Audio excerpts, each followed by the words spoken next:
नमस्कार, मेरा नाम है प्रीति और जैसा कि काफ़ी सारे लोगों के मैंने मुँह से सुना था कि इस पुलिस स्टेशन वाले में पुलिस कार्रवाई ढंग से नहीं करती, इस पुलिस स्टेशन में पुलिस वाले बात नहीं सुनते, इस वाले पुलिस स्टेशन में पुलिस बहुत बदतमीज़ी से बर्ताव करती है, बट कभी मुझे बिलीव नहीं हुआ था। मुझे लगा था कि जो दिल्ली पुलिस है, जिसे दिल की पुलिस कहा जाता है, वो सबकी मदद करती है, आम जनता की मदद करती है। बट कल खुद मेरा दिल्ली पुलिस पर से भरोसा उठ गया था। मैं आपको वन बाय वन करके इंसिडेंट बताऊँगी कि मेरे साथ क्या हुआ था। कल मैं उत्तम नगर थाने में गई थी। वो इस वजह से गई थी कि जो उत्तम नगर थाना था, उस वक़्त का मेरा सबसे पास वाला नज़दीकी थाना था। हस्तालपुर में कांग्रेस की पोल खोल यात्रा थी जिसको मैं कवर करने के लिए गई थी। उसी बीच में मुझे राज मेहरा के किसी दोस्त का फ़ोन आता है। राज मेहरा खुद को ये जो आपका भीम आर्मी चीफ का जो नाम है, चंद्रशेखर आज़ाद जिनका नाम है, जो उनके हेड है, उनका मेंबर बताता था और उस लड़के ने मेरे नाम से किसी से पैसे लिए थे और वो जो दूसरा लड़का था वो मुझे कंटिन्यू कॉल करके परेशान कर रहा था। मैंने उसको कहा था मैं उसको आपने मेरे बिहाफ़ पे पैसे दिए, मेरे उसने आपको मेरा नंबर दिया है तो क्यों आपने मेरे नंबर के बिहाफ़ पे किसी को इतना बड़ा अमाउंट दे दिया? उसके बावजूद भी वो मुझे परेशान कर रहा था। तो मैं पुलिस में कंप्लेंट करने के लिए गई उत्तम नगर थाने में।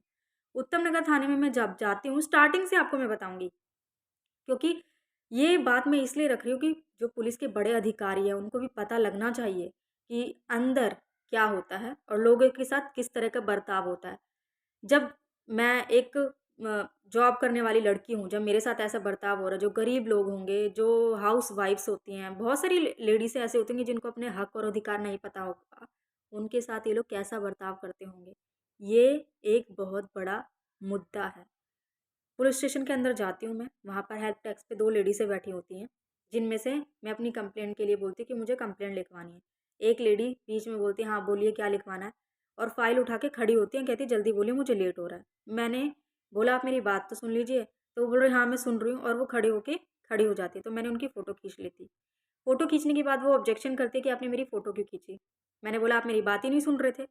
उसके बाद उन्होंने बोला, "हाँ, बोल।" उनका तरीका सुनिए बोलने का, जो लोग होते हैं आम लोग उनसे, जबकि मैंने उनको बोला भी था कि मैं प्रेस से हूँ, उसके बाद उन्होंने बोला हाँ बोल। मैंने उनको अपनी सारी प्रॉब्लम बता दी, बट जिस तरह से वो मुझे रिएक्शन दे रही थी, मुझे लग नहीं रहा था कि वो मेरी बातें ढंग से सुन रही थी। उसके बाद वहाँ पर कोई गेट पे और कोई लेडी भी आती है, वो भी कुछ बोलती हैं, वो उनकी तरफ का अपना ध्यान लगा लेती है, मुझे लगा नहीं सुन रही है वो मुझे, मैंने थोड़ी देर चुप हो जाती, फिर वो मुझे बोलती है मैं सुन रही हूँ बोल, इस तरह का उनके वर्ड्स थे। मैं तब उनको पूरी चीज़ें बता देती हूँ। उसके बाद वो बोलते हैं एक अंदर से किसी को कि व्हाइट पेपर लेकर आइए और मुझे बोलते हैं कंप्लेंट लिख कर दे दे। वर्ड्स बता रही हूँ आपको किस तरह के वर्ड्स यूज़ किए गए। कंप्लेंट लिख कर मैं दे देती हूँ। उसके बाद मैं दोबारा वहीं पर हेल्प डेस्क पे सामने जो मेन गेट पे रिसेप्शन होता है वहाँ पर जाती हूँ। तो वहाँ पर कोई सीनियर अधिकारी आते हैं जिनके डबल स्टार लगा होता है। शायद उनका नाम सूरजमल था शायद। कन्फर्म नहीं हूँ नाम के रिगार्डिंग सूरजमल नाम था बट तो उनके 2 डबल स्टार लगा था, उन्होंने मेरी कंप्लेंट पढ़ी। उसके बाद उन्होंने बोला जब उन्होंने मेरा एड्रेस भी पढ़ा कंप्लेंट में, उन्होंने बोला जब ये संगम विहार का लोकेशन पड़ रहा है, तो इधर क्यों लिखवा रही है तू? तू, ठीक है? मैंने बोला कि ये ज़ीरो कंप्लेंट है, उन्होंने बोला ज़ीरो कंप्लेंट नहीं होती। मैंने बोला नहीं होती ज़ीरो कंप्लेंट, तो उन्होंने बोला दिल्ली में ज़ीरो कंप्लेंट नहीं होती, ये उनके वर्ड्स थे, इसका मेरे पास प्रूफ़ है, ठीक है? प्रूफ़ अगर पुलिस स्टेशन के जो सीसीटीवी कैमरे चल रहे हैं ना वहाँ से भी निकल सकता है कि उनके ये वर्ड्स थे कि नहीं। उन्होंने बोला दिल्ली में ज़ीरो कंप्लेंट नहीं होती है। तो मैंने बोला नहीं होती, मैंने उनसे 2 बार रिपिटेशन में पूछा, तो उन्होंने बोला मुझे सिखा मत, ठीक है? मुझे बता मत ज़्यादा और मुँह चलाने की ज़रूरत नहीं है मेरे से। उनके वर्ड्स ये थे मेरे साथ और उन्होंने बोला अंदर जाके रिसीविंग ले ले। मैं अंदर गई, वहाँ पर एक लेडी ने रिसीविंग देने से मना कर दिया। उसके बाद एक मैम निकल कर आती है, ऐसा ही निकिता शायद अंकिता नाम है, मैं उनके नाम में कन्फ्यूज़ हूँ थोड़ा-सा। बस एक उत्तम नगर थाने में एक वही एक लेडी थी जिन्होंने मेरी बात ढंग से सुनी, जिन्होंने मेरे से सही से बात करी, जिन्होंने मुझे सपोर्ट करा। सिर्फ़ और सिर्फ़ वही लेडी थी। उनसे मैंने अपनी बात करी, सारी प्रॉब्लम डिस्कस करी। उन्होंने बोला जाकर अंदर रिसीविंग ले लो। जब मैं रिसीविंग लेने जाती हूँ, वहाँ पर एक दूसरे सर वो मुझे क्या बोलते हैं, अपना आई कार्ड दिखा। प्रेस कर रही है तू अपना आई कार्ड दिखा। उन्होंने इस तरह के वर्ड्स मुझे यूज़ करे। मैंने नहीं है मेरे पास आई कार्ड और अगर मैं प्रेस से नहीं हूँ तो मुझे ज़रूरी अपनी आइडेंटिटी दिखानी है। पहली बात तो ये उन्होंने मेरी आइडेंटिटी माँगी एक तरह से। आम जनता होती उससे भगवान जाने कौन-सी आइडेंटिटी ये लोग माँगते हैं। मैं प्रेस से थी इसलिए मेरे से आइडेंटिटी माँग रहे थे। उसके बाद उन्होंने मुझे बोला, "बड़ा तू फ़ोटो खींच रही है, बड़ा तू फ़ोटो खींच रही है।" और उसके बाद उन्होंने बोला कि पुलिस वालों से ना उलझते नहीं हैं, ठीक है? नहीं तो अच्छा नहीं होता बेटा। इस तरह की उन्होंने मुझे धमकी दी।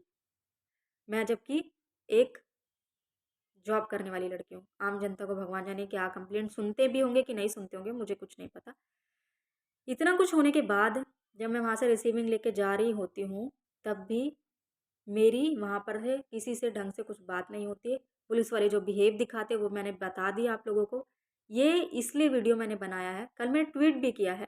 ट्वीट पे मुझे किसी का कोई ख़ास रिस्पॉन्स नहीं आया और दूसरी चीज़ उस ट्वीट में मैं पूरी चीज़ें बता नहीं पाई, इसलिए मैंने ये वीडियो बनाया है। और बड़े-बड़े अधिकारी हैं, जो पुलिस अधिकारी हैं, उन सबको मैं ये बताना चाहती हूँ, ऐसी बहुत सारी जगह है जहाँ पर पुलिस वालों का व्यवहार इतना बदतर है कि आम जनता वहाँ पर जाने से भी डरती है और उनको पूरा विश्वास हो जाता है कि वहाँ पर हम जाएँगे तो वहाँ पर हमारी कोई सुनवाई या कार्रवाई नहीं होगी।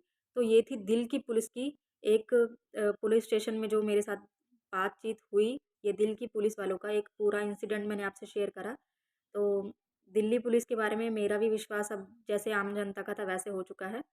अब भगवान जाने दिल्ली पुलिस कब सुधरेगी और वो जो उस पुलिस स्टेशन का इतना गंदा हाल है, पहले भी जब मैं दिल्ली महिला आयोग में थी तब भी वहाँ पर ऐसी बहुत सारी चीज़ें मैंने देखी थी कि पुलिस वाले अपने काम से पल्ला झाड़ते थे। तो ये काम से पल्ला झाड़ने की वजह से ही क्राइम बढ़ रहे हैं, क्रिमिनल बढ़ रहे हैं।